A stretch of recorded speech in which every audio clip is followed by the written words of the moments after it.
എന്താണ് നജസ് എന്ന് പറഞ്ഞാൽ? മ്ലേച്ഛമായത്, മോശമായത് എന്നൊക്കെയാണ് നജസ് എന്ന് പറഞ്ഞാൽ. അപ്പോൾ മീൻ കഴുകിയ വെള്ളം അത് നജസാണോ? അത് മോശമായെന്നല്ലേ? പക്ഷെ അത് നജസല്ല. അല്ലെങ്കിൽ ഒരാൾ എന്ത് ചെയ്തു, നല്ല പാടത്ത് കളച്ച് നല്ല ചളിയും വേർപ്പൊക്കെ ആയിട്ട് നേരെ വന്ന് നിസ്കരിച്ചു ആ ഡ്രസ്സിൽ, പറ്റുമോ? പറ്റും. അപ്പൊ ചളി, വയർപ്പ്, മീൻവെള്ളം ഇതൊന്നും എന്തല്ല? നജസല്ല. അപ്പൊ നജസ് എന്ന് പറഞ്ഞാൽ കേവലം മ്ലേച്ഛമായത്, മോശമായത് എന്ന് പറയാൻ പറ്റൂല.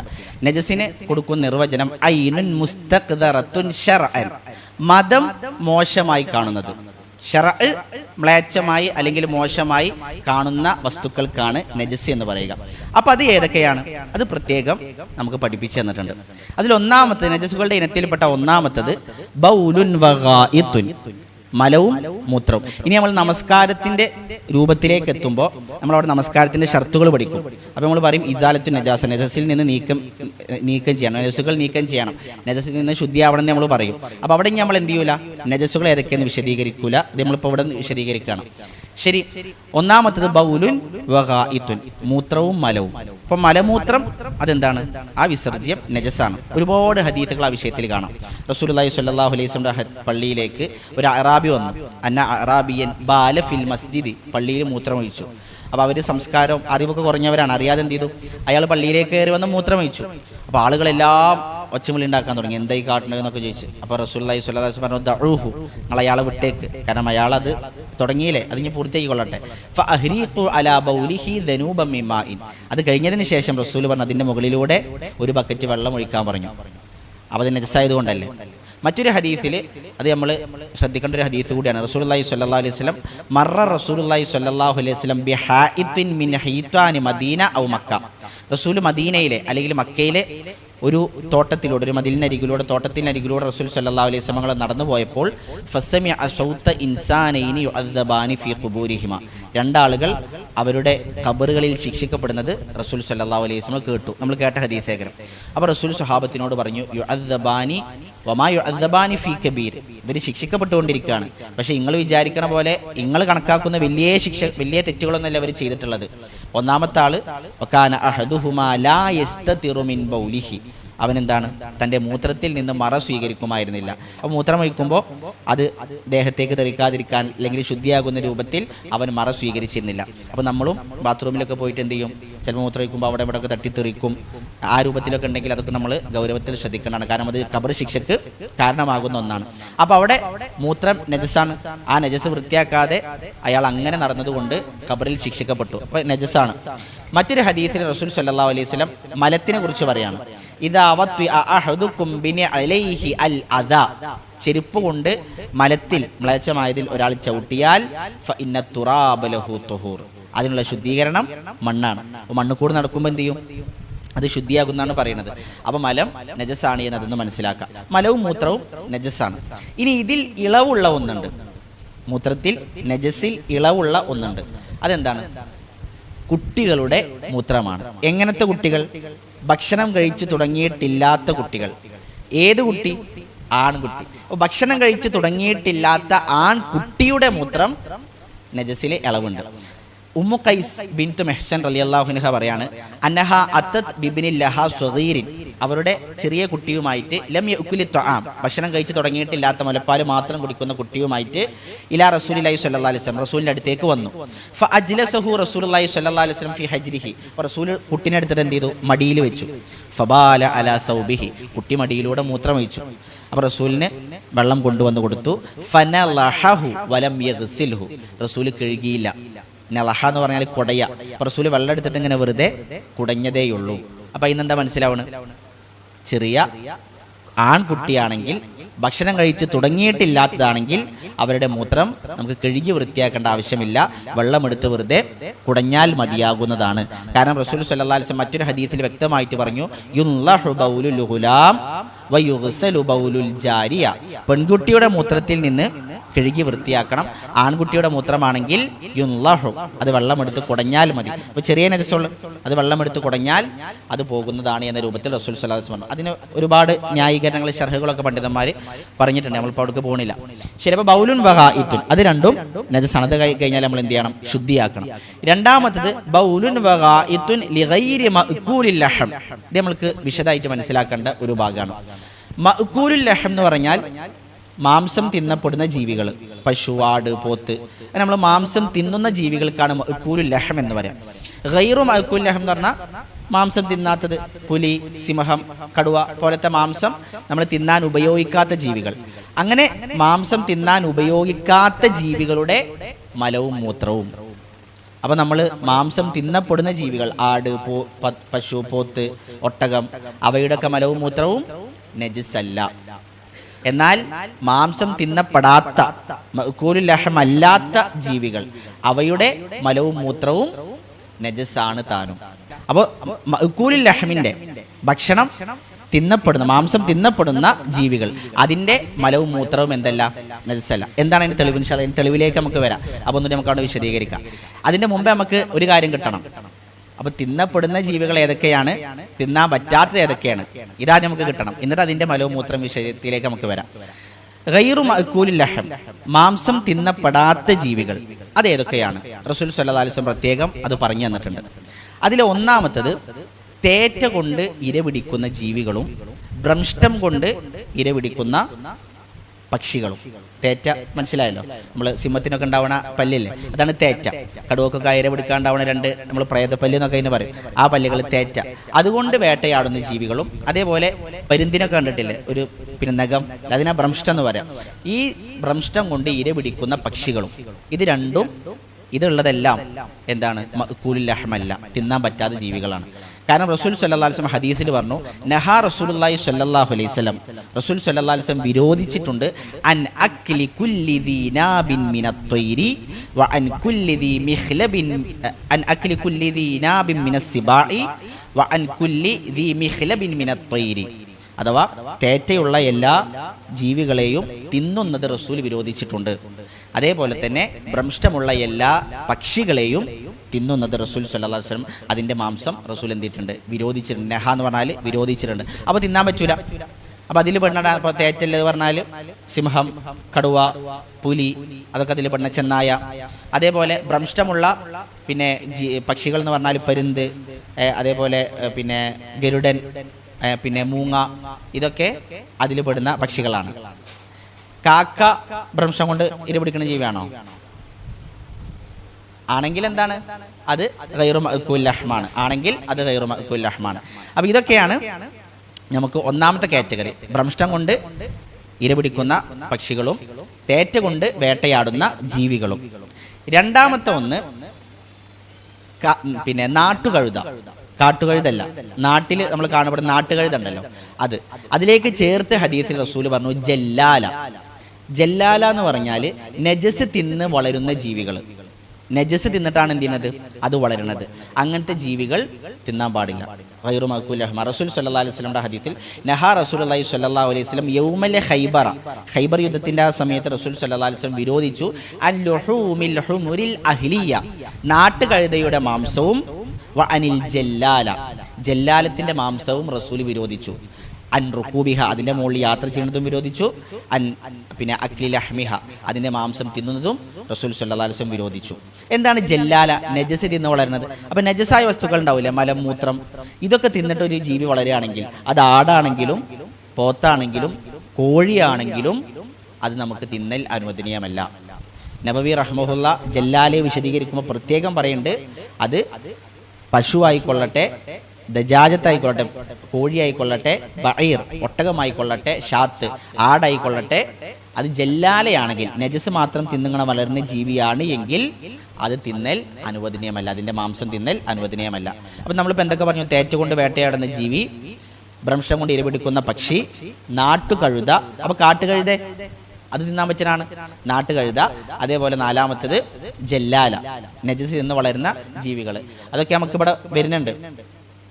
കണ്ടോ? ഒന്നാമത്തെ കുല്ലു ദീനാബിൻ മിനസ്സിബാഇ, അത് നമ്മൾ പറഞ്ഞു പിന്നെ തേറ്റ കൊണ്ട് വേട്ടയാടുന്ന വന്യജീവികൾ. കുല്ലുദീ മിഖ്ലബിൻ മിനത്വയ്രി, പക്ഷികളിൽ നിന്ന് ഭ്രംഷ്ടം കൊണ്ട് ഇര പിടിക്കുന്നത്. ലഹ്മുൽ ഹിമാരിൽ അഹ്ലിയ, നാട്ടുകഴുത. ജല്ലാല നജസ് എന്ന് പറയുന്നത്. ലഹ്മുൽ ഖിൻസീർ, അഞ്ചാമത്തെ പന്നി മാംസം. അല്ലാഹു സുബ്ഹാനഹു വ തആല പറഞ്ഞു ഹുർരിമത് അലൈക്കുമുൽ മൈത്തതു വദ്ദമു വലഹ്മുൽ ഖിൻസീർ, പന്നി മാംസം ഹറാമാക്കപ്പെട്ടിരിക്കുന്നു. അപ്പോൾ തിന്നാൻ പാടുള്ളത് നജസാണ്. കെൽബുൻ, അടുത്തത് നായയാണ്. നായയുടെ മാംസവും തിന്നൽ അനുവദനീയമല്ല. നായ നജസാണ് താനും. നായയും പന്നി എന്താണ്? നജസാണ്. റസൂൽ സ്വല്ലല്ലാഹു അലൈഹി വസല്ലം പറഞ്ഞു ഇദാ വല തുഹൂറു ഇനാഇ അഹദിക്കും ഇദാ വലഗ ഫീഹിൽ കൽബു, നായ ഒരു പാത്രത്തിലേക്ക് തലയിട്ടാൽ അതിന്റെ ശുദ്ധീകരണം അയ്യഗ്സിലഹു സബ്അ മർറാത്തിൻ, 7 തവണ കഴുകലാണ്. ഊലാഹുന്ന ബിത്തുറാബ്, ഒന്നാമത്തത് മണ്ണുകൊണ്ട്, അല്ലെങ്കിൽ മറ്റൊരു ഹദീസിൽ മറ്റൊരു റിപ്പോർട്ട് പ്രകാരം ഉഖ്റാഹുന്ന ബിത്തുറാബ്, അവസാനത്തത് മണ്ണുകൊണ്ടാക്കുക. ഏതായാലും കുഴപ്പമില്ല. അപ്പോൾ അതെന്താണ്? നജസാണ്. അതുകൊണ്ട് അതിൻ്റെ മാംസം കഴിക്കാൻ പാടില്ല. ഇവിടെ നായയുമായി ബന്ധപ്പെട്ട് നജസിൻ്റെ ചർച്ച ആയതുകൊണ്ട് നമുക്ക് ഒരു വിഷയം കൂടി ചർച്ച ചെയ്യാണ്ട്. നായയുടെ, നമ്മളൊരാൾ നായനെ തൊട്ടു, അതോടുകൂടി നമ്മൾ കൈ 7 പ്രാവശ്യം പിന്നെ മണ്ണിട്ട് കഴുകണോ? വേണ്ട. അപ്പോൾ എപ്പോഴാണ് പ്രശ്നം? തലട്ട പാത്രം മാത്രമേ പ്രശ്നമുള്ളൂ. ചില പണ്ഡിതന്മാരെ അഭിപ്രായ പ്രകാരം നായ ഐനുൻ നജസാണ്. ഷാഫി മദ്ഹബും ഹംബലി മദ്ഹബും ഒക്കെ അതാണ്. നായ ഐനുൻ നജസ് എന്ന് പറഞ്ഞാൽ വാല് മുതൽ തല വരെ എല്ലാ ഭാഗവും പൂർണ്ണമായിട്ട് എന്താണ്? നജസാണ്, പൂർണ്ണമായ നജസാണ്. ചിലവരെ അഭിപ്രായ പ്രകാരം, ഹനഫി മദ്ഹബ് പ്രകാരമൊക്കെ നായയുടെ കേല മാത്രം നജസ്, വായന്ന് ഇങ്ങനെ വരുന്ന ഉമിനീരുണ്ടല്ലോ അത്, അതേപോലെ അതിൻ്റെ മൂക്ക്, ആ വായയുടെ ഭാഗം, ഇത് മാത്രമേ നജസുള്ളൂ. മാലിക്കി മദ്ഹബ് പ്രകാരം നായ ത്വാഹിറാണ്. നായ എന്തല്ല? ത്വാഹിറ, ശുദ്ധിയുള്ള സാധനമാണ്. അപ്പം നായ നനവോട് കൂടി നമ്മളെ വീട്ടിൽ കയറി എന്നാലും അതിനവർക്ക് തെളിവുകളുണ്ട്. റസൂൽ സല്ലല്ലാഹു അലൈഹി വസല്ലം ഹദീസിൽ കാനത്തിൽ കിലാബു തബൂലു വത്തുദ്ബിലു വത്തുഖ്ബിലു വത്തുദ്ബിറു ഫിൽ മസ്ജിദി, പള്ളികളിൽ എന്ത് ചെയ്യുമായിരുന്നു? നായകൾ മൂത്രമൊഴിക്കുമായിരുന്നു. അവർ മുന്നിലേക്കും പിന്നിലേക്കും, തുഖ്ബിലു വത്തുദ്ബിറു പറഞ്ഞാൽ അങ്ങോട്ടും ഇങ്ങോട്ടും പള്ളിയിലേക്കൂടെ നടക്കുമായിരുന്നു. വലം യകൂനു യറുശൂന ശൈഅൻ മിൻ ദാലിക, അതിൽ ഒന്നും തന്നെ അതിനെന്ത് ചെയ്യുന്നില്ല? വൃത്തിയാക്കിയില്ല. അപ്പോൾ അത് തെളിവാണ്. പക്ഷേ അത് ശരിയല്ല. കാരണം എന്താ വെച്ചാൽ അത് ഇസ്ലാമിൻ്റെ ആദ്യ കാലഘട്ടത്തിലാണ്. പിന്നെ എന്ത് ചെയ്തിട്ടുണ്ട്? നായ നജസാക്കിയിട്ട് വന്നിട്ടുണ്ട്. അതുകൊണ്ട് നായ നജസ് തന്നെയാണ്. 7 പ്രാവശ്യം എന്ത് ചെയ്യണം? തലയിട്ടാൽ കഴുകണം. അതിൽ കൂടുതൽ പ്രബലമായ അഭിപ്രായം പണ്ഡിതന്മാർ പറഞ്ഞത്, നായനെ നമ്മൾ സ്പർശിച്ചത്, അല്ലെങ്കിൽ നായ നമ്മൾ സിറ്റൗട്ടിൽ കയറിയതോ, അല്ലെങ്കിൽ നമ്മൾ അതിൻ്റെ വാലെവിടെങ്കിലും നമ്മളെ കാലും അറിയാതെ കൊണ്ടതൊക്കെ നനവോട് കൂടിയാണെങ്കിൽ നജസാണ്. അപ്പോൾ നായയുടെ ശരീരത്തിൽ അതെപ്പോഴും ദേഹം എന്ത് ചെയ്യും? ഇങ്ങനെ നക്കിക്കൊണ്ടിരിക്കും, അല്ലെ? എപ്പോഴും നക്കിക്കൊണ്ടിരിക്കും. അപ്പോൾ അതിൻ്റെ കേല അതെന്തായാലും നജസാണ്. അതായിരിക്കും ഷാഫി മദ്ഹബ് ഹംബലിയാണെങ്കിലും ഹനഫി ആണെങ്കിലും അഭിപ്രായത്തിലെ വിഷയമാണ്. കേല അത് നജസാണ്. അപ്പോൾ ശരീരം എപ്പോഴും നക്കിക്കൊണ്ടിരിക്കുന്നതുകൊണ്ട് അതിൻ്റെ ശരീരത്തിൽ എപ്പോഴും നജസ് ഉണ്ടാവും. പക്ഷേ നമ്മൾ കഴിഞ്ഞ ക്ലാസ്സിൽ പറഞ്ഞിരുന്നു, നജസ് എപ്പോഴും അങ്ങോട്ടും ഇങ്ങോട്ടും പകരണമെങ്കിൽ എന്ത് വേണം? നനവോടുകൂടി തൊടണം, നനവോടുകൂടി സ്പർശിക്കണം. അപ്പം നായയുടെ ശരീരത്തിൽ നമ്മൾ കൈ കൊണ്ട സമയത്ത്, അല്ലെങ്കിൽ നായ സിറ്റൗട്ടിലേക്ക് കയറണ നമ്മൾ കണ്ടു, പക്ഷെ നമ്മൾ ചെന്ന് നോക്കുമ്പോൾ പ്രത്യേകിച്ച് നനവോ അടയാളോ ഒന്നുമില്ല. 7 പ്രാവശ്യം വെള്ളമിട്ട് കഴുകണോ? മണ്ണിട്ട് കഴുകേണ്ട ആവശ്യമില്ല. 7 പ്രാവശ്യം കഴുകേണ്ട ആവശ്യമില്ല. അപ്പം നനവോട് കൂടിയാണ് തൊട്ടത് എങ്കിൽ ഒന്നേ നമ്മളെ കൈമ നനവ് വേണം, അല്ലെങ്കിൽ നായയുടെ ശരീരത്തിൽ നനവ് വേണം. അങ്ങനെയാണെങ്കിൽ നജസ് എന്ത് ചെയ്യും? അങ്ങോട്ടും ഇങ്ങോട്ടും പകരും എന്നുള്ളതാണ് അല്ലാഹു അലം. അപ്പോൾ നായ അത് തേറ്റയുള്ള ജീവിയാണ്. അതുകൊണ്ട് അതിൻ്റെ മാംസം നമുക്ക് അനുവദനീയമല്ല. മറ്റൊന്ന് മൈത്തത്ത്, ശവങ്ങൾ. അപ്പോൾ ശവം എന്താണ്? നജസാണ്. അല്ലാഹു സുബ്ഹാനഹു വ തആല പറഞ്ഞു ഹുർരിമത് അലൈക്കുമുൽ മൈത്തതു വദ്ദമു വലഹ്മുൽ ഖിൻസീർ വമാ ഉഹില്ല ലിഗൈരില്ലാഹി ബിഹി. ശവം, അതുപോലെ അള്ളാഹിൻ്റെ പേരിലല്ല അത് അറുക്കപ്പെട്ടത്, ഇതൊക്കെ എന്താണ്? ഹറാമാക്കപ്പെട്ടിരിക്കുന്നത്, നജസാണ്. എന്നിട്ട് ചില പ്രത്യേക ശവങ്ങൾ എടുത്തു പറയും ചെയ്തു. വൽ മുൻഖനിഖത്തു, മുൻഖനിഖത്ത് പറഞ്ഞാൽ കുടുങ്ങിച്ചത്തത്, എവിടെങ്കിലുമൊക്കെ കുടുങ്ങിച്ചാവുക. അതുപോലെ വൽ മൗഖൂദത്തു, തല്ലിക്കൊന്നത്. വൽ മുതറദ്ദിയത്തു, വീണ് ചത്തത്. വന്നത്വീഹത്തു, കുത്തേറ്റ് ചത്തത്. മറ്റൊരു ജീവിയുടെ കുത്തേറ്റിട്ട് എന്ത് ചെയ്തു? നമ്മൾ വീടുത്തെ കോഴി ചത്തു. വമാ അക്കല അസ്സബഉ, ദുഷ്ടമൃഗം അഥവാ വന്യമൃഗം പിടിച്ചത്. ഇതൊക്കെ ശവമാണ്. ഇല്ലാമാ ദക്കൈത്തും, നിങ്ങൾ അറുത്തതൊഴികെ. അപ്പോൾ ഒരു നായ വന്നിട്ട് നമ്മൾ കോയിനെ കടിച്ചു, അതിങ്ങനെ ചോര, അല്ലെങ്കിൽ നമ്മൾ പിന്നെ എവിടെന്നെങ്കിലും അത് വീണിട്ട് എന്ത് ചെയ്യാണ്? ചവാനായിട്ട് ചോര വാർന്നിങ്ങനെ കിടക്കുകയാണ്, ചത്തിട്ടില്ല. നമ്മൾ വേഗം പോയിട്ട് അതിനെ ബിസ്മില്ല അറുത്താലോ? നമുക്കത് ഹലാലാണ്. ഇല്ലാമാതക്കൈത്തും, നിങ്ങൾ അറുത്തതൊഴികെ അത് ഹലാലാണ്. ചത്തു കഴിഞ്ഞാൽ അത് ഹലാലല്ല. വമാദുബിഹ അലന്നുസുബി, അതുപോലെ ബലിപീഠത്തിൽ പ്രത്യേകം മറ്റൊലിക്ക് വേണ്ടിയിട്ട്, പിന്നെ മറ്റു ദൈവങ്ങൾക്ക് വേണ്ടിയിട്ട് അറുക്കാനുള്ള ബലിപീഠങ്ങൾ, അതിൽ അറുക്കപ്പെട്ടതും അള്ളാഹിൻ്റെ പേരിലത് അറുക്കപ്പെട്ടതാണ്. അതൊക്കെ എന്താണ്? ഹറാമാണ്. അല്ലാത്ത ശവങ്ങൾ അതെന്താണ്? എല്ലാം ഹറാമാണ്. നമ്മൾ അറുത്തതൊഴികെ നമുക്ക് ഭക്ഷിക്കാവുന്നതാണ്. അടുത്തത് ഖംർ. ഖംറ്. അപ്പോൾ ഇപ്പം നമ്മൾ നജസിൻ്റെ ഇനത്തിൽ നമ്മൾ എന്താ പറയുന്നത്, ഇപ്പം എന്താ പറഞ്ഞുകൊണ്ടിരിക്കണേ, നമുക്ക് തിന്നപ്പെടാൻ പറ്റുന്ന ജീവികൾ അതിൻ്റെ ബൗലും ഗായിത്തും നജസല്ല, തിന്നപ്പെടാൻ പറ്റാത്ത ജീവികൾ അതിൻ്റെ ബൗലും ഗായിത്തും നജസാണ്. അപ്പോൾ നമ്മൾ തിന്നപ്പെടാൻ പറ്റാത്ത ജീവികളെ കുറിച്ചാണ് ഇപ്പോൾ ഇത്ര നേരം നമ്മൾ ചർച്ച ചെയ്തത്. അതിലെന്തൊക്കെ പെട്ടു? തേറ്റ കൊണ്ട് വേട്ടയാടുന്നത്, ഭ്രംഷ്ടം കൊണ്ട് ഇരപിടിക്കുന്നത്, നാട്ടുകഴുത, ജല്ലാലത്ത്, നായ, പന്നി, ശവങ്ങൾ, ഇതെല്ലാം നമുക്ക് തിന്നാൻ പറ്റാത്തതാണ്. ഇതിലേക്ക് ഏതും വരും? ആന എന്താണ്? ആന നമുക്ക് അതിൻ്റെ മുകളിൽ നമുക്ക് യാത്ര ചെയ്യാം, ആനയുടെ മുകളിൽ നമുക്ക് യാത്ര ചെയ്യാം. പക്ഷെ ആന മാംസം തിന്നാൻ പറ്റുമോ? ഇല്ല. കുതിര ഇറച്ചി നമുക്ക് തിന്നാം. ഹദീസിൽ പ്രത്യേകം വന്നാണ് കുതിരയുടെ ഇറച്ചി നമുക്ക് ഭക്ഷിക്കാവുന്നതാണ്. അപ്പോൾ നമ്മൾ തിന്നാൻ പറ്റാത്ത ജീവികളെ കുറിച്ചാണ് പറഞ്ഞത്. ഇനി ഈ ജീവികളുടെ മലവും മൂത്രവും നജസാണ് എന്നതിന് എന്താണ് തെളിവ്? റസൂൽ സല്ലല്ലാഹു അലൈഹി വസല്ലം മലമൂത്ര വിസർജനത്തിന് പോയപ്പോൾ ഒരു സ്വഹാബിയും പിന്നാലെ പോയി. റസൂൽ സല്ലല്ലാഹു അലൈഹി വസല്ലം പറഞ്ഞു 3 കല്ലുകൾ കൊണ്ടുവരാൻ വേണ്ടി പറഞ്ഞു. അപ്പോൾ അദ്ദേഹം തിരഞ്ഞപ്പോൾ 2 കല്ലേ കിട്ടിയുള്ളൂ. ഒന്ന് റൗസത്ത്, അദ്ദേഹത്തിന് കിട്ടിയത് ഒരു ജീവിയുടെ കാഷ്ടാണ്. അത് കൊണ്ടുകൊടുത്തപ്പോൾ റസൂൽ എന്ത് ചെയ്തു? 2 കല്ല് സ്വീകരിച്ചു, മറ്റത് വലിച്ചെറിഞ്ഞു. എന്നിട്ട് റസൂൽ പറഞ്ഞു, ഇത് റിജിസാണ്, ഇത് നജസാണ്, അതുകൊണ്ട് ഇതല്ലാത്ത മറ്റൊന്ന് എനിക്ക് കൊണ്ടുപോവാം. അപ്പോൾ ഇന്ന് നമുക്ക് വ്യക്തമാണ് ഇത്തരം ജീവികളുടെ മലവും മൂത്രവും നജസാണ്. എന്നാൽ തിന്നപ്പെടാൻ പറ്റുന്ന ജീവികൾ അതിൻ്റെ മലവും മൂത്രവും നജസല്ല എന്നതിൻ്റെ തെളിവെന്താണ്? മദീനയിലേക്ക് 2 ഗോത്രങ്ങളിൽ നിന്ന് കുറച്ച് ആൾക്കാർ വന്നു. അവരൊരു ചതിയുടെ തലച്ചോറായിട്ടാണ് വന്നത്. പക്ഷേ റസൂലിൻ്റെ അടുത്ത് കൊണ്ട് പറഞ്ഞു, റസൂൽ ഞങ്ങൾ ഇസ്ലാം സ്വീകരിച്ചു, ഞങ്ങൾക്ക് ഇസ്ലാമിനെ കുറിച്ച് പഠിക്കണം എന്നൊക്കെ പറഞ്ഞ് അങ്ങനെ അവരെന്ത് ചെയ്തു? കുറച്ച് കാലം അവിടെ നിന്നപ്പോൾ അവർ പറഞ്ഞു, റസൂലെ ഞങ്ങൾ ഗ്രാമവാസികളാണ്, ഈ പട്ടണത്തിലെ കാലാവസ്ഥ ഞങ്ങൾക്ക് പറ്റണില്ല, ഞങ്ങളെ വയറൊക്കെ വീർക്കുകയാണ്, തൊലിമൊക്കെ എന്തൊക്കെയോ ഒരു അലർജി പോലെ വരികയാണ്, അതുകൊണ്ട് ഞങ്ങൾക്ക് നാട്ടിൽ തിരിച്ചു പോകണം. അപ്പോൾ റസൂൽ അനുവാദം കൊടുത്തു. റസൂൽ എന്ത് ചെയ്തു? അവർക്ക് കുറച്ച് ഒട്ടകങ്ങളെ നൽകി, ഒരു ഇടയനെ നൽകി. എന്നിട്ട് റസൂൽ സല്ലല്ലാഹു അലൈഹി വസല്ലം അവർക്ക് ചികിത്സയായിട്ട് പറഞ്ഞു കൊടുത്തത് ആ ഒട്ടകത്തിൻ്റെ പാലും അതിൻ്റെ മൂത്രവും കുടിക്കുക എന്നുള്ളതാണ്. അപ്പോൾ മൂത്രം നജസാണെങ്കിൽ നജസ് കൊണ്ട് ചികിത്സിക്കാൻ റസൂൽ ഒരിക്കലും പറയില്ല. അപ്പോൾ മൂത്രം നജസല്ല ഒട്ടകത്തിൻ്റെ. അതുപോലെ തന്നെ റസൂൽ സല്ലല്ലാഹു അലൈഹി വസല്ലം ആടിനെ കെട്ടുന്ന തൊഴുത്ത്, ആടിൻ്റെ കൂടെ ഉണ്ടാവുമല്ലോ, അതിൽ നമസ്കരിക്കാൻ വേണ്ടി റസൂൽ സല്ലല്ലാഹു അലൈഹി വസല്ലം അനുവാദം കൊടുത്തിട്ടുണ്ട്. ആടിൻ്റെ കൂടെ ആകുമ്പോൾ എന്തായാലും അതിൽ മലവും മൂത്രം എപ്പോഴും ഉണ്ടാവും, പക്ഷെ അതിൽ നമസ്കരിക്കാൻ റസൂൽ അനുവാദം കൊടുത്തിട്ടുണ്ട്. അപ്പോൾ ഇതൊക്കെ നമുക്ക് എന്താ മനസ്സിലാവണം? തിന്നപ്പെടാൻ പറ്റുന്ന ജീവികൾ അതിൻ്റെ മലവും മൂത്രവും നജസല്ല. അപ്പോൾ കോഴിക്കാട്ടം, വളമായിട്ട് ഉപയോഗിക്കുക, ചാണകം കുറച്ച് മേത്തായ നജസാണോ? നജസല്ല പറഞ്ഞാൽ നമുക്ക് തിന്നാൻ പറ്റുന്നതല്ല കേട്ടോ. എന്തല്ല നമ്മൾക്ക് നജസല്ല, മതപരമായിട്ടത് എന്തല്ല നമുക്ക് നജസായിട്ട് കൂട്ടേണ്ട ആവശ്യം ഇല്ല. അടുത്തത്, അപ്പോൾ നജസുകളുടെ വിഷയം കഴിഞ്ഞു. ഇനി അടുത്തത് ഖംറ്. ഇനി ജീവികളുമായി ബന്ധപ്പെട്ട ചില കാര്യങ്ങൾ നമുക്ക് ഇൻഷാ അല്ലാഹ് അവസാനത്തിൽ അത് ചർച്ച ചെയ്യാം. അടുത്ത നജസിൻ്റെ ഇനം ഖംറാണ്. ഖംറ് ഇപ്പം നമ്മൾ ബൗലും വഗായിത്തുൻ മലവും മൂത്രം പറഞ്ഞു, തിന്നപ്പെടാൻ പറ്റാത്ത ജീവികളുടെ മലവും മൂത്രവും പറഞ്ഞു. ഇനി മൂന്നാമത്തത് ഖംറ്, കള്ള്, മദ്യം. അല്ലാഹു സുബ്ഹാനഹു വ തആല പറഞ്ഞു, ഇന്നമൽ ഖംറു വൽ മൈസിറു വൽ അൻസാബു വൽ അസ്ലാമു റിജ്സുൻ മിൻ അമലി ശൈത്വാൻ. എന്താണ്? കള്ള്, അത് റിജിസാണ്. റിജിസ് എന്ന് പറഞ്ഞാൽ നജസാണ്, മ്ലേച്ഛമാണ്. എന്നാൽ ചില പണ്ഡിതന്മാർ മ്ലേച്ഛമല്ല, നജസല്ല എന്നും പറഞ്ഞതായിട്ട് കാണാൻ പറ്റുന്നുണ്ട്. അല്ലാഹു അലം. എന്തായിരുന്നാലും ഒരു പണ്ഡിതന്മാരുടെ അഭിപ്രായ പ്രകാരം കള്ളെന്താണ്? നജസാണ് എന്നുള്ള. അപ്പോൾ നമ്മൾ വസ്ത്രത്തിലായി കഴിഞ്ഞാൽ നമ്മൾ എന്ത് ചെയ്യണം? അത് നമ്മൾ നീക്കം ചെയ്യണം. അതേപോലെ നാലാമത്തെ ഇനം ജിൽദു കുല്ലി മൈത്തത്തിൻ, എല്ലാ ശവങ്ങളുടെയും തൊലി, ശവങ്ങളുടെ തൊലി. അപ്പോൾ നമ്മൾ ഉളുഹിയത്തിനൊക്കെ പോത്തിനിറക്കും, പക്ഷെ അതിൻ്റെ തൊലി നമ്മൾ എന്ത് ചെയ്യാറുണ്ട്? നമ്മൾ കൈകൊണ്ട് എടുക്കാറുണ്ട്, അല്ലെ നമ്മൾ അങ്ങോട്ട് വലിച്ചിടാറുണ്ട്. നമ്മൾ ചിലപ്പോൾ കൈയൊന്നും കഴുകാതെ അങ്ങനെ പോയിട്ട് നിസ്കരിക്കാറൊക്കെ ഉണ്ട്.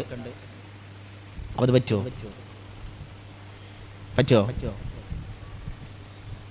പറ്റും. കാരണം എന്താ? ജിൽദു കുല്ലി മൈത്തത്തിൻ, ശവമാണ്. നമ്മൾ ബിസ്മില്ലാ അറുത്ത് കഴിഞ്ഞാൽ ശവാണോ? അല്ല. അപ്പോൾ ഉളുഹിയത്തിന് നമ്മൾ ഇറക്കണ ശവല്ല, നേരെ മറിച്ച് വീണ് ചത്തു, നമ്മൾ നേരത്തെ പറഞ്ഞില്ലേ, കുടുങ്ങി ചത്തു, അല്ലെങ്കിൽ ബിസ്മി അല്ലാതെ അറുക്കാതെ അങ്ങനെ ചത്തുപോയ ജീവികൾ, അതാണ് ശവങ്ങൾ. അതിൻ്റെ തൊലികൾ അത് നജസാണ്. അത് ആടാണെങ്കിലും പശു ആണെങ്കിലും പോത്താണെങ്കിലും ഏതാണെങ്കിലും അതിൻ്റെ തൊലി നജസാണ്. എന്നാൽ അത് ശുദ്ധിയാക്കാൻ പറ്റും ഊറക്കിട്ട് കഴിഞ്ഞാൽ. ഊറക്കിടുക എന്ന് പറഞ്ഞാൽ പ്രത്യേക ചില രാസവസ്തുക്കളൊക്കെ ചേർത്ത് എന്ത് ചെയ്യുക, ഒരു പ്രത്യേക ഒരു പ്രോസസ്സിംഗ് രൂപമാണ്. അത് ചെയ്തു കഴിഞ്ഞാൽ ഏത് തൊലിയും ശുദ്ധിയാകും. റസൂൽ സല്ലല്ലാഹു അലൈഹി വസല്ലമയുടെ ഭാര്യ മൈമൂന റളിയല്ലാഹു അൻഹ, അവർക്കൊരു അടിമ സ്ത്രീ ഉണ്ടായിരുന്നു, അവർക്കൊരു ആടുണ്ടായിരുന്നു. ആ ആട് ചത്ത സമയത്ത് അതിൻ്റെ തൊലിയൊക്കെ എടുത്തിട്ട് പോലെ എന്ത് ചെയ്യാണ്, ഇങ്ങനെ വലിച്ചെറിയാൻ കൊണ്ടുപോവാണ്. അപ്പോൾ റസൂൽ സല്ലല്ലാഹു അലൈഹി വസല്ലം ചോദിച്ചു, ഹല്ലാ അഖദത്തും ഇഹാബഹ, നിങ്ങൾക്കതിൻ്റെ തൊലി എടുത്തൂടെ? ഫദബഗ്തുമൂഹു, അത് ഊറക്കിട്ട് നിങ്ങൾക്ക് എന്ത് ചെയ്തൂടെ? ഫന്തഫഅതും ബിഹ, അത് ഉപയോഗിച്ചുകൂടെ? അപ്പോൾ ഇവർ പറയാണ് റസൂലെ ഇന്നഹ മൈത്തത്തുൻ, ഇത് ശവമാണ്, ചത്തതാണ്, അപ്പം ഞങ്ങൾ എങ്ങനെ ഇതിനെ തൊലി എടുക്കുക? അപ്പോൾ റസൂൽ പറഞ്ഞു ഇന്നമാ ഹറുമ അക്ലുഹ, എന്തേ ഹറാമുള്ളു? തിന്നൽ മാത്രമേ ഉള്ളൂ, അതിൻ്റെ തൊലി ഊറക്കിട്ട് ഉപയോഗിക്കാം. റസൂൽ പറഞ്ഞു ഇദാ ദുബിഗൽ ഇഹാബു ഫഖദ് തുഹുറ, തൊലികൾ ഊറക്കിട്ട് കഴിഞ്ഞാൽ അത് ശുദ്ധിയാകും. എന്നാൽ വന്യജീവികളുടെ, നമ്മൾ നേരത്തെ കൂല്ലഹമല്ലാത്ത പറഞ്ഞില്ലേ, നമുക്ക് തിന്നപ്പെടാൻ പറ്റാത്ത ജീവികൾ, അത്തരത്തിലുള്ള ജീവികളുടെ തൊലികൾ ഊറക്കിട്ടാലും അത് ശുദ്ധിയാവുകയില്ല. അത് നമ്മൾ പ്രത്യേകം ശ്രദ്ധിക്കേണ്ട ഒരു കാര്യമാണ്. കാരണം നമ്മളിപ്പോൾ ലെതറിൻ്റെ ബെൽറ്റ്, ലെതറിൻ്റെ പിന്നെ ചെരുപ്പ് ഇതൊക്കെ ധരിക്കൂലേ, ഇതൊക്കെ വന്യമൃഗങ്ങളുടേതാണ് എങ്കിൽ അത് അനുവദനീയമല്ല. അനുവദനീയമല്ല പറഞ്ഞാൽ നജസാണ്. നമുക്ക് എന്ത് ചെയ്യാം, അതിട്ട് കഴിഞ്ഞാൽ നജസാണ്. അപ്പോൾ പാമ്പിൻ്റെ തോല്, അതിപ്പോൾ നമ്മൾ എന്ത് ചെയ്യും, എടുക്കും, പാമ്പിൻ്റെ തോലൊക്കെ എടുക്കും, അല്ലെങ്കിൽ പുലിയുടെ തോല്, പുലിത്തോല്, ഇതുകൊണ്ടൊക്കെയാണ് ഒരാൾ ചെരുപ്പുണ്ടാക്കിയിട്ടുള്ളത് എങ്കിൽ, അല്ലെങ്കിൽ ഒരാൾ ബെൽറ്റ് ധരിച്ചിട്ടുള്ളത് എങ്കിൽ അതെന്താണ്, നജസാണ്, നജസ് കൊണ്ടാണ്. കാരണം അത്തരത്തിലുള്ള ജീവികളുടെ, മഅ്കൂലഹമല്ലാത്ത ജീവികളുടെ തൊലികൾ ഊറക്കിട്ടാലും അത് ശുദ്ധിയാവുകയില്ല. അപ്പോൾ തിന്നപ്പെടാൻ പറ്റുന്ന ജീവികളുടെ തൊലികൾ അത് ഊറക്കിട്ടാൽ അത് മാത്രമേ ശുദ്ധിയാവുകയുള്ളൂ. അതാണ് ജിൽദു കുല്ലി മൈത്തത്തി. ഇനി അതിലേക്ക് ചേർത്ത് മറ്റൊന്ന് അളുമു കുല്ലി മൈത്തത്തി, എല്ലാ ജീവികളുടെയും അളുമ്, അളുമ പറഞ്ഞാൽ എല്ല്. അപ്പോൾ ശവങ്ങളുടെ എല്ലുകൾ ഇതെന്താണ്, നജസാണ് എന്നതാണ് ഒരു വിഭാഗം പണ്ഡിതന്മാരുടെ അഭിപ്രായം. അതുകൊണ്ടാണ് ഇവിടെ നോട്ട് ചെയ്തത്. പക്ഷേ ശരിയായ അഭിപ്രായ പ്രകാരം എല്ലുകൾ എന്തല്ല, നജസല്ല. എല്ലുകൾ, നഖം, ആ ഭാഗമൊന്നും നജസല്ല എന്നുള്ളതാണ് ശരിയായ അഭിപ്രായം. അല്ലാഹു അലം. ഇനി ഇതിലൊരു മസ്അല, ചില ജീവികൾ മരണപ്പെട്ട് കഴിഞ്ഞാലും നജസാവൂല, ചില ജീവികൾ മരണപ്പെട്ട് കഴിഞ്ഞാലും ത്വാഹിറേക്കരം, നജസാവൂല. ഏതാ, എങ്ങനത്തെ ജീവികളാ? എങ്ങനത്തെ? മത്സ്യമുണ്ട്. പിന്നെ മത്സ്യം നമ്മൾ തിന്നണോണ്ട് നമുക്ക് അങ്ങനെ പറയാം. തിന്നാത്ത ജീവികളുണ്ടാവും. ഈച്ച, റസൂൽ സല്ലല്ലാഹു അലൈഹി വസല്ലം എന്താ പറഞ്ഞത്? നിങ്ങളുടെ പാത്രത്തിലേക്ക്, കുടിനീരിലേക്ക് ഈച്ച ചാടിക്കഴിഞ്ഞാൽ ഇദാ വഖഅ ദുബാബു ഫീ ശറാബി അഹദിക്കും ഫൽയഗ്മിസ്ഹു സുമ്മ ലിയൻസിഅഹു, അതിനതിൽ മുക്കിയിട്ട് എടുക്കാൻ വേണ്ടി പറഞ്ഞു. നജസാണെങ്കിൽ ഒന്നുകൂടി മുക്കിയെടുക്കുക എന്ന് പറയോ? ഇല്ല.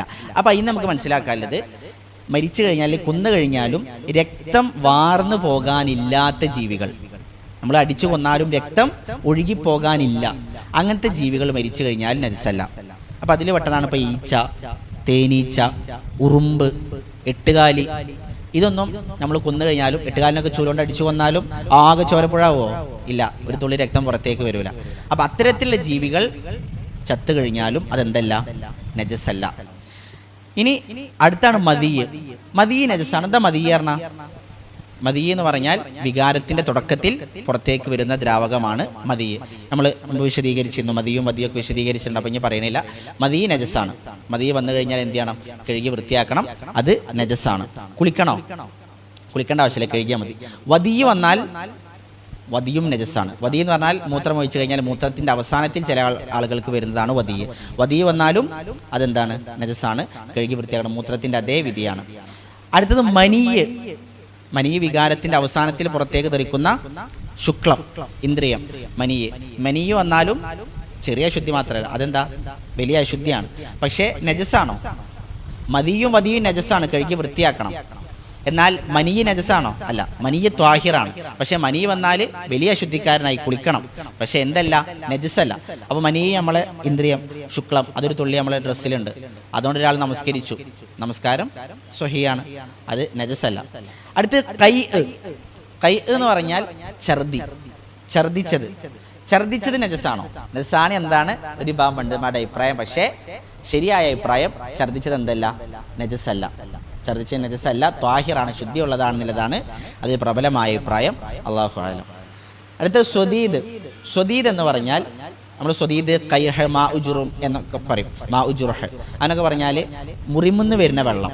ഇപ്പം ചെലം, നമ്മൾ ചെലം എന്നല്ല പറയാം. അതുപോലെ ചിലപ്പോൾ ചെലമല്ല, ചെലം എന്ന് പറഞ്ഞാൽ കുറച്ച് വെള്ള നിറത്തിലേക്ക് വരും. ചിലപ്പോൾ ചെലമല്ലാതെ എന്ത് ചെയ്യും? മുറിയൊക്കെ ഉണ്ടെങ്കിൽ ചിലപ്പോൾ അതിന് തൊടുമ്പോഴൊക്കെ ഒരു വെള്ളം ഇങ്ങനെ വരും, ഒരു ചെറിയ ദ്രാവകം ഇങ്ങനെ വരും. അത് അതേപോലെ ചെലം, ഇതൊക്കെ ഇതിനാണ് സ്വദീദ്, കൈഹ്, മാ ഉജുറും, ജുറുഹ് എന്നൊക്കെ പറയാം. ഇതിൻ്റെ വിധി എന്താണ്? ഇത് ഒരു വിഭാഗം പണ്ഡിതന്മാർ പറഞ്ഞത് നജസാണ് എന്നുള്ളതാണ്. എന്നാൽ ഇതിൽ പ്രബലമായി നമുക്ക് മനസ്സിലാക്കാനുള്ളത്, അല്ലാഹു അഅലം, അതെന്തല്ല? നജസ് അല്ല എന്നുള്ളതാണ്. അത് നജസ് അല്ല. അപ്പോൾ ജലം, അതുപോലെ മുറിയിൽ നിന്ന് വരുന്ന വെള്ളം, അതൊക്കെ നമ്മൾ നിസ്കരിച്ചുകൊണ്ടിരിക്കുമ്പോൾ വന്നാൽ അത് നജസ് അല്ല എന്നുള്ളതാണ് മനസ്സിലാവുന്നത്.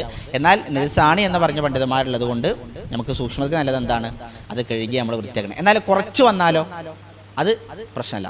അതാർക്കും അഭിപ്രായ വ്യത്യാസമില്ലാത്ത വിഷയമാണ്. കുറച്ച് വന്നാൽ അത് പ്രശ്നമില്ല. എന്നാൽ ഒരുപാട് വന്നാൽ നമ്മൾ കഴുകി വൃത്തിയാക്കുന്നതാണ് നമുക്ക് സൂക്ഷ്മതയ്ക്ക് നല്ലത്. അല്ലാഹു അഅലം. അടുത്തത് ദമ്.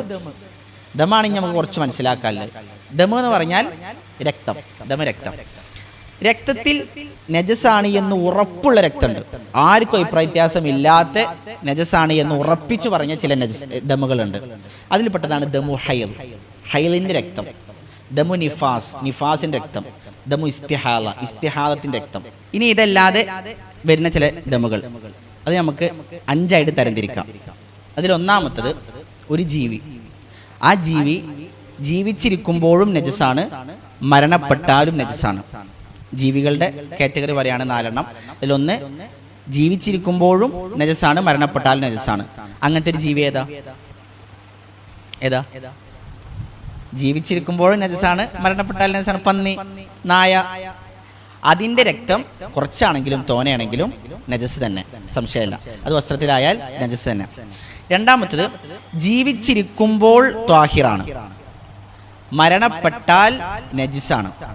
ജീവിച്ചിരിക്കുമ്പോൾ ത്വാഹിറാണ്, മരണപ്പെട്ടാൽ നജിസാണ്. അങ്ങനത്തെ ജീവി ഏതാ? ആട്, പോത്ത്, പശു, ഒട്ടകം ഒക്കെ മരണപ്പെട്ടാൽ നജിസായില്ലേ? അപ്പോൾ അങ്ങനത്തെ ജീവികൾ, അത് നമ്മൾ അർത്താലല്ല കേട്ടോ, മരണപ്പെട്ട് കഴിഞ്ഞാൽ അത് നജസായല്ലോ. അങ്ങനത്തെ ജീവികളുടെ രക്തം, ആ രക്തം എന്താണ്? അതും നജസ് തന്നെ, അതും നജസ് തന്നെ. മൂന്നാമത്തത് ജീവിച്ചിരിക്കുമ്പോഴും ശുദ്ധിയുള്ളതാണ്, ത്വാഹിറാണ്, മരണപ്പെട്ടാലും ത്വാഹിറാണ്. അങ്ങനത്തെ ജീവികൾക്ക് ഏത് ഉദാഹരണം പറയാം? മത്സ്യം, അതാണ് നേരത്തെ ബഷീർക്ക പറഞ്ഞത്. മത്സ്യം. പിന്നെ മനുഷ്യൻ, ഒരു ഹയവാനല്ലേ, ജീവിയാണ്. മനുഷ്യൻ മരണപ്പെട്ടാൽ നജസാണോ? അല്ല, മനുഷ്യന്റെ ബോഡി എന്താണ്?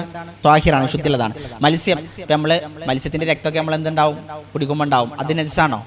അല്ല. അതുപോലെ തന്നെ അത് ശവായിട്ടാണ് കിട്ടില്ല. നമ്മൾ ബിസ്മില്ല ഇറക്കലാണോ കടലിൽ നിന്ന് പിടിച്ചിട്ട്? അല്ലല്ലോ, നമുക്ക് ശവായിട്ടാണ് എന്ത് ചെയ്യാം അത് കിട്ടുക. അപ്പം അതൊന്നും നജസല്ല. മനുഷ്യന്റെ രക്തമാണെങ്കിലും അത് നജസാണോ? അവിടെ നമുക്ക് കുറച്ച് പറയാനുണ്ട്, അത് നമുക്ക് പറയാം. എന്നാൽ മത്സ്യത്തിൻ്റെത് എന്തല്ല, നജസ് അല്ല. ഇനി നാലാമത്തത് മനുഷ്യന്റെ അവസ്ഥയിലേക്ക് വന്നാൽ, മനുഷ്യനിൽ നിന്ന് കുബുരിലൂടെയും ദുബുറിലൂടെയും വരുന്നതെല്ലാം നജസാണ്. അപ്പം മുൻപിൻ ദ്വാരങ്ങളിലൂടെയാണ് രക്തം വന്നത് എങ്കിൽ അത് നജസ് തന്നെ, അതിൽ സംശയമില്ല. എന്നാൽ മുൻപിൻ ദ്വാരങ്ങളല്ലാത്ത മറ്റുള്ള ഭാഗത്തിലൂടെയാണ്, മുറിയായിട്ട് ഇങ്ങനെ വന്നു, അല്ലെങ്കിൽ വേറെ എവിടെന്നെങ്കിലും ഇങ്ങനെ വന്നു, കുറച്ച് മൂക്കുന്ന് ഇങ്ങനെ വന്നു, വായന്ന് ഇങ്ങനെ വന്നു, ഇതൊക്കെ നജസാണോ? ഇതിൽ ശരിയായ അഭിപ്രായം, പ്രബലമായ അഭിപ്രായം ഇത് നജസാണ് എന്നതാണ്. ഇത് നജസാണ്. എന്നാൽ ചിലപ്പോൾ കുറച്ച് മാത്രമേ വരുള്ളൂ. ഉദാഹരണത്തിന് നമ്മളിങ്ങനെ മുഖക്കുരുണ്ട് പൊട്ടിച്ചപ്പോൾ എന്ത് ചെയ്തു, 1-2 തുള്ളി മാത്രം വന്നു, അങ്ങനെ ചിലപ്പോൾ ഉണ്ടാവില്ലേ? ആ രക്തം, അല്ലെങ്കിൽ കൊതു വന്നിരുന്നു, കൊതുവിനോട് കൊന്നപ്പോൾ കുറച്ച് രക്തം വന്നു, അത് നജസല്ല. യുഅഫാ അൻ യസീരിഹി എന്ന് പറയും. അഥവാ കുറച്ചാണെങ്കിൽ അത് പ്രശ്നമല്ല. എന്നാൽ ഒഴുകിക്കൊണ്ടിരിക്കുകയാണെങ്കിലോ അത് പ്രശ്നമാണ്. അപ്പോൾ ദമൻ മസ്ഫൂഹൻ, ഒഴുകുന്ന രക്തമാണ് പ്രശ്നം. എന്നാൽ 1-2 തുള്ളി വന്നാൽ പ്രശ്നമില്ല. ഇബ്നു ഉമർ റളിയല്ലാഹു അൻഹുമ പോലെയുള്ള സ്വഹാബത്തിൽ നിന്ന് വന്നത് കാണാം. അവർ മുഖക്കുരു പൊട്ടിച്ച് നിസ്കരിക്കാനിടയിൽ എന്ത് വന്നു, രക്തം വന്നു, കുറച്ച് രക്തം വന്നു. പക്ഷേ അതുകൊണ്ട് അവരെന്തില്ല, നിസ്കാരം അവസാനിപ്പിക്കുക അല്ലെങ്കിൽ കഴുകി വൃത്തിയാക്കുക ഒന്നും ചെയ്തിട്ടില്ല. അത് സ്വഹീഹാണ് അസർ. അപ്പോൾ ഇനി നമുക്ക് എന്താ മനസ്സിലാവുന്നത്, കുറച്ചാണ് എങ്കിൽ അത് പ്രശ്നമില്ല. എന്നാൽ ഒഴുകിക്കൊണ്ടേ ഇരിക്കുകയാണെങ്കിലോ അത് നജസാണ് താനും. അപ്പോൾ രക്തത്തിൻ്റെ വിഷയം നമ്മൾ ശരിക്കും മനസ്സിലാക്കുക. മുൻപിൻ ദ്വാരങ്ങളിലൂടെ വന്നതാണെങ്കിൽ അത് കുറച്ചാണെങ്കിലും തോനെയാണെങ്കിലും നജസ് തന്നെ. അല്ലാത്ത ഭാഗങ്ങളിലൂടെ വന്നതാണെങ്കിൽ അതിൽ സൂക്ഷ്മതയ്ക്ക് നല്ലത്, പ്രബലമായ അഭിപ്രായ പ്രകാരം അത് നജസാണ് എന്നതാണ്. എന്നാൽ വളരെ തുള്ളി മാത്രമുള്ളൂ, കുറച്ചുള്ളിയെങ്കിൽ അതെന്തില്ല താനും, പ്രശ്നമാക്കേണ്ടതില്ല താനും, അത് പ്രശ്നമില്ല.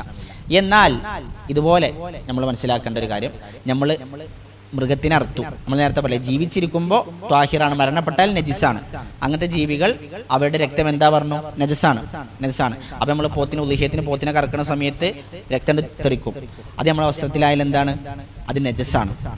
എന്നാൽ അതിങ്ങനെ ഒഴുകി ഒഴുകി ഒഴുകി ഫുള്ള് കഴിഞ്ഞു, അതാണ് ദമൻ മസ്ഫൂഹൻ, ഒഴുകിക്കൊണ്ടിരിക്കുന്ന രക്തം, അത് നിന്നു. അപ്പം പിന്നെ അതിൻ്റെ ഇറത്തിൽ, അതിൻ്റെ ഞരമ്പിലൊക്കെ പിന്നെ രക്തം ഇങ്ങനെ ഉണ്ടാവും, നിൽക്കണുണ്ടാവും. പക്ഷെ ഒഴുകണില്ല, ഒഴുക്കൊക്കെ നിന്നു, അതിൻ്റെ പിന്നെ ഞരമ്പുമൊക്കെ രക്തം നിൽക്കണത് കാണാം, അത് നജസല്ല. അപ്പോൾ അത് പോയി ഒരാൾ തൊട്ട് കഴിഞ്ഞാൽ അല്ലെങ്കിൽ അതൊരാളെ വസ്ത്രത്തിലായാൽ അത് നജസല്ല. കാരണം എന്താണ്? ഒഴുകുന്ന രക്തമാണ് നജസ്. ഒഴുകുന്ന രക്തമാണ് നജസ്. ഇങ്ങനെ ഒഴുകാതെ നിൽക്കുന്ന രക്തം എന്തല്ല? അല്ലാഹു സുബ്ഹാനഹു വ തആല പറഞ്ഞത് ഔ ദമൻ മസ്ഫൂഹൻ, അല്ലെങ്കിൽ ഒഴുകുന്ന മസ്ഫൂഹായ രക്തം എന്താണ്. അപ്പം ഇങ്ങനെ അതെല്ലാം ഒഴുകി കഴിഞ്ഞാൽ അതിൻ്റെ അവസാനത്തിൽ ബാക്കി നിൽക്കുന്ന രക്തം അത് പോയിട്ട് തൊട്ടാൽ അതെന്തില്ല? നജസല്ല. എന്നാൽ ആ ഒഴുകി വരുന്നതാണെങ്കിലോ, അറുക്കണ സമയത്ത് തെറിക്കണതോ അത് നജസാണ്. മനുഷ്യൻ്റെ കേസിലാണെങ്കിൽ ഒരുപാട് ഒഴുകിക്കൊണ്ടിരിക്കുന്ന രക്തമാണെങ്കിൽ അത് നജസാണ്. എന്നാൽ വളരെ കുറച്ചാണെങ്കിൽ യുർഫാൻ യസീരിഹി, അതെന്താണ്? പ്രശ്നമില്ല. എന്നാൽ ഉമർ റളിയല്ലാഹു അൻഹു, നമ്മൾ കേട്ട ചരിത്രേക്കരം, ഉമർ റളിയല്ലാഹു അൻഹുവിന് കുത്തേറ്റ് അദ്ദേഹം രക്തം ഒരുപാട് വാർന്നു. എന്നിട്ടും അദ്ദേഹം സുബ്ഹ് റക്അത്തോട് ബാക്കിയുണ്ട്, അത് അദ്ദേഹം നമസ്കരിച്ചു. അപ്പോൾ അതെങ്ങനെ? രക്തം ഒഴുകിക്കൊണ്ടിരിക്കുന്നത് അദ്ദേഹം പക്ഷേ ഒരു തുണി കെട്ടി വെച്ച് നമസ്കരിച്ചു. അപ്പോൾ പറ്റുമോ? അതെന്തുകൊണ്ടാണ് അദ്ദേഹം ചെയ്തത്? അത് ലറൂറിയത്തിൻ്റെ സന്ദർഭമാണ്, അഥവാ നിർബന്ധമാണ്. വേറെ അവിടെ ഓപ്പറേഷൻ ചെയ്ത് ശരിയാക്കിയിട്ട് പോയി നിസ്കരിക്കാൻ പറ്റുമോ? പറ്റില്ലല്ലോ. അപ്പോൾ അങ്ങനത്തെ സന്ദർഭത്തിന് നമുക്ക് എന്ത് ചെയ്യാം? നമ്മൾക്കത് ചെയ്യാം. അതേപോലെ തന്നെ കുറച്ചാണെങ്കിലും അത് നമുക്ക് പ്രശ്നമാക്കേണ്ട ആവശ്യമില്ല. ഇത് നമുക്ക് എപ്പോഴും പ്രശ്നം വരൽ പിന്നെ ഞാൻ സൂചിപ്പിച്ച 2 ഉദാഹരണങ്ങൾ തന്നെ. ഒന്ന്, നമ്മൾ കൊതുവിനെ കൊല്ലുമ്പോൾ അറിയാതെ അതേപോലെ നമുക്ക് രക്തം വരും. അതേപോലെ തന്നെ നമുക്ക് ചിലപ്പോൾ മുഖക്കുരൊക്കെ എന്ത് ചെയ്യും, അറിയാതെ ചൊറിയുമ്പോൾ പൊട്ടും, അപ്പോൾ കുറച്ച് രക്തം വരും. അതിലൂടെ നമ്മൾ എന്ത് ചെയ്യേണ്ട ആവശ്യമില്ല? നിസ്കാരം ഉപേക്ഷിക്കേണ്ട ആവശ്യമില്ല. അല്ലാഹു അഅലം. പല്ലൊക്കെ എടുത്തു കഴിഞ്ഞാൽ ഒരുപാട് വരാൻ സാധ്യതയുണ്ട്. നമ്മൾ പഞ്ഞൊക്കെ എടുത്ത് കുറേ ഒപ്പില്ലേ, അങ്ങനെ ഒഴുകിക്കൊണ്ടേ ഇരിക്കുന്നതാണെങ്കിൽ അത് നജസാണ്. എന്നാൽ 1 2 തുള്ളിയോ വന്നുവെച്ചാലോ അത് നമ്മൾ നജസാക്കേണ്ട ആവശ്യമില്ല. അപ്പോൾ നമുക്ക് തന്നെ സ്വയം എന്താ തീരുമാനിക്കാം? 1 2 തുള്ളിയോ 2 3 തുള്ളിയൊക്കെ ഒഴിച്ചാൽ അത് കാര്യമാക്കേണ്ട. എന്നാൽ അതിങ്ങനെ ഒഴുകിക്കൊണ്ടിരിക്കുകയാണെങ്കിൽ അത് നജസായിട്ട് നമ്മൾ പരിഗണിക്കുക.